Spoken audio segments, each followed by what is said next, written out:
السلام علیکم ورحمۃ اللہ وبرکاتہ۔ امید کرتا ہوں کہ تمام طلباء آپ خیریت سے ہوں گے۔ بروز سوموار 13 جولائی 2020 جو ہم نے آپ کی آن لائن کلاس لی، جس کے اندر ہم نے آپ کو کچھ محاورات بنائے، آپ کا محاورات کا مطلب بتایا گیا، اس پر استاد کی طرف سے جملے بنائے گئے، آپ کو مکمل فہم دی گئی، اور اس کے اوپر ماشاءاللہ آپ طلباء نے بھی آن لائن کلاس میں اچھے جملے بھی بنائے، معنی بھی بتائے۔ تو آپ کی یاد دہانی کے لیے یہ آج کا لیکچر ہم دوبارہ آڈیو میں ریکارڈ کر کے آپ کو پیش کر رہے ہیں۔ تو بیٹا آج کا جو محاورہ تھا پہلا، وہ تھا ہاتھ دھو بیٹھنا محروم ہونا۔ ہاتھ دھو بیٹھنا محروم ہونا۔ اس کا جملہ ہے: خطروں سے کھیلنے والے لوگ اکثر اوقات زندگی سے ہاتھ دھو بیٹھتے ہیں۔ پھر ہم نے بنایا ہنسی اڑانا۔ ہنسی اڑانا، مذاق اڑانا۔ آپ کہہ سکتے ہیں کہ ماجد کے عجیب و غریب کپڑے دیکھ کر سب نے اس کی خوب ہنسی اڑائی۔ آپ یہ بھی بنا سکتے ہیں کہ واجد کی عجیب و غریب حرکات و سکنات دیکھ کر سب نے اس کی خوب ہنسی اڑائی۔ ہکا بکا رہ جانا۔ ہکا بکا رہ جانا، حیران رہ جانا۔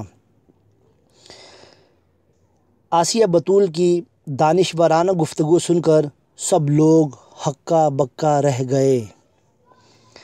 ہتھیار ڈال دینا، ہار ماننا۔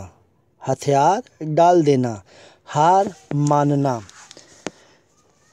باغیوں نے شدید مزاحمت کے بعد ہتھیار ڈال دیے۔ ہاتھوں ہاتھ لینا، بہت مقبول ہونا۔ فیض احمد فیض کی کتابیں ہاتھوں ہاتھ لی جاتی ہیں۔ ہاتھوں کے طوطے اڑنا۔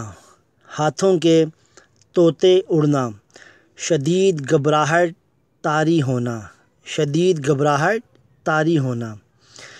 جہاز میں بم کی افواہ سن کر پائلٹ کے ہاتھوں کے طوطے اڑ گئے۔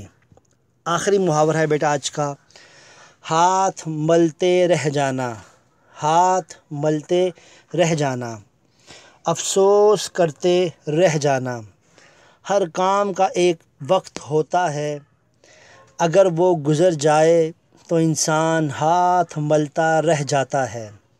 تو بیٹا یہ وہ محاورات تھے جن کی آج ہم نے مشق کی تھی، اور اس کا محاورہ اور اس کا مطلب معنی کے ساتھ ہم نے آپ کو گروپ میں سینڈ بھی کر دیا ہے، اور اب آپ کی خدمت میں ہم نے آپ کی سہولت کے لیے محاورے بھی بنا کر ساتھ میں جملے بنا کر پیش کر دیے ہیں۔ امید کرتا ہوں کہ اب آپ کو سمجھ میں آ چکا ہوگا اور آپ اس سے بہت اچھے محاورات بنائیں گے۔